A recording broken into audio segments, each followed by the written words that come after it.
Take a little trip, take a little trip, take a little trip with me.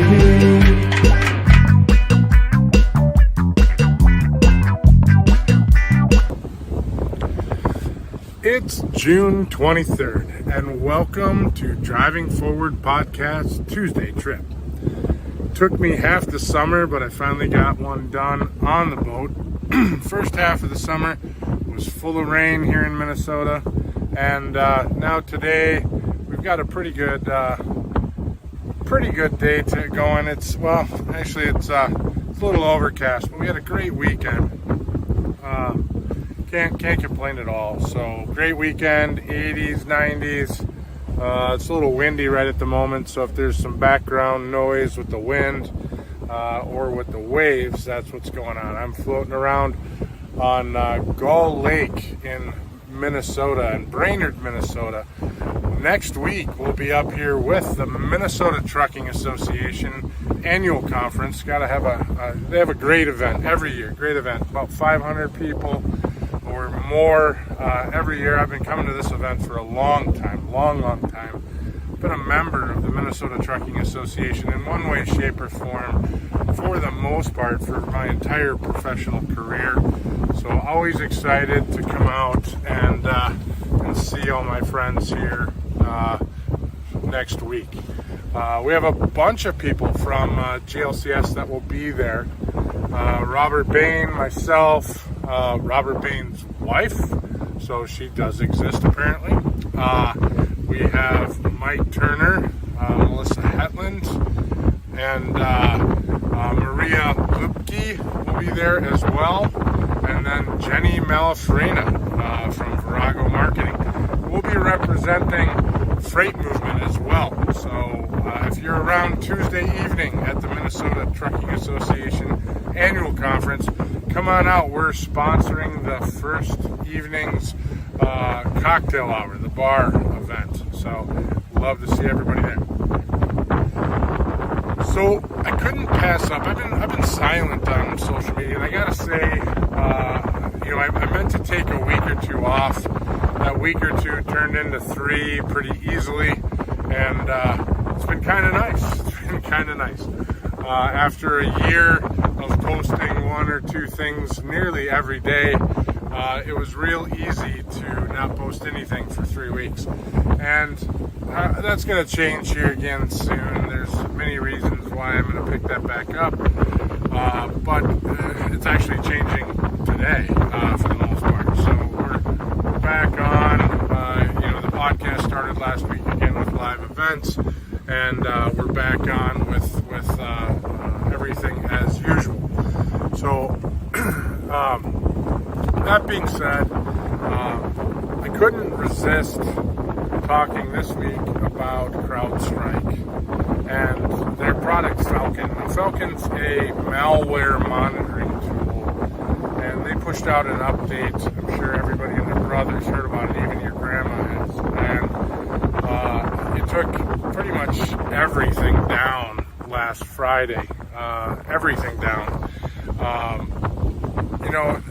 Lots of people are using this as an opportunity to say, hey, we didn't go down. We were on this platform. We're on this system, and it wasn't impacted by the CrowdStrike outage. And I think that you just got lucky if you were that. If you didn't go down, you were lucky. Why is that? You would have had to have chosen to not be on Microsoft product or hosted through Azure. And sure, there's some people that selectively choose those things. Good for you, but there are millions of people out there that choose these products and services, and they've worked well for companies for decades. And there's nothing wrong with that. What is wrong with that is CrowdStrike's choice to put out a poor patch, and at their size and their scope of business, that took, and it frankly impacted millions of people. Impacted me. I was trying to work my way back from Connecticut at that time. Not to mention, couldn't pay for meals, couldn't pay for a variety of things. Spooked a lot of people. It impacted people over the weekend. There's still people that are hung up on flights. And I know hundreds of trucking companies were impacted by this. There was a lot of CEOs that were really concerned about their business and how this might impact them come Sunday or Monday if they weren't able to come back up live. Should there be a long-term impact to their organization? Now, what did we learn from this? The major learning from this is, your infrastructure, your disaster planning. So the CrowdStrike issue itself was relatively small in design, but very large in impact. And what we found was modern systems deployed in modern ways came back up relatively quickly. And, there was a seamless, I wouldn't say seamless, because in many cases you were down for, upwards of 8+ hours. But when the patch was thrown, you were likely up and running in a couple of hours, or even sooner. And, we here at GLCS had a lot of our customers, and we host and manage environments for a lot of older solutions. We were able to bring up dozens of customers in a short period of time as well, even though they're older technologies. So it's just more of a white glove service in that case. But some companies were very concerned about their capability internally to bring themselves back up. We saw some very large organizations struggle all weekend long about their abilities to bring not only their systems back online, but their operations. The way that things cascade throughout the week or throughout a day or an interruption of service, and your disaster plan and how that impacts your organization. So frequently I speak to organizations about this disaster plan. It's not only about the impact of that event hitting you, but it's about what happens after.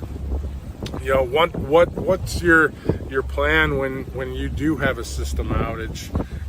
What happens when your business has a 2 to 4 hour system outage, 4 to 8, 24, 32, 48, 72 hour system outage? And what happens in your organization throughout those periods that sort of graduates throughout those time periods? In trucking, a 2 to 4 system hour outage typically does not have, it can have a major impact, but it typically is not a catastrophic event. But a 72-hour outage is a catastrophic impact. You potentially have trucks sitting idle at that point and not knowing where they're going or what they're doing next.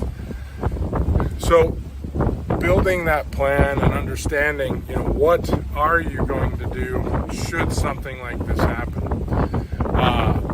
The automotive industry just went through something very similar to this, but it was a week-long event where, the car dealerships were not able to function on a day-to-day basis. Now, these are point-of-sale systems, maintenance systems, those type of things that many companies, they're transactional, and you can go to a paper-based system on them, but they're not transacting with 1,000 drivers. They're not transacting with payroll in the fashion that transactional-based payroll systems per mile and managing documents in the same category that a 200-300 truck fleet or 1,000 truck fleet might be handling. So, but it did give us a glimpse into what might happen if a larger scale solution goes down. And then we accompany that now with our CrowdStrike outage, and it gives us even a better impact into what something might look like as well.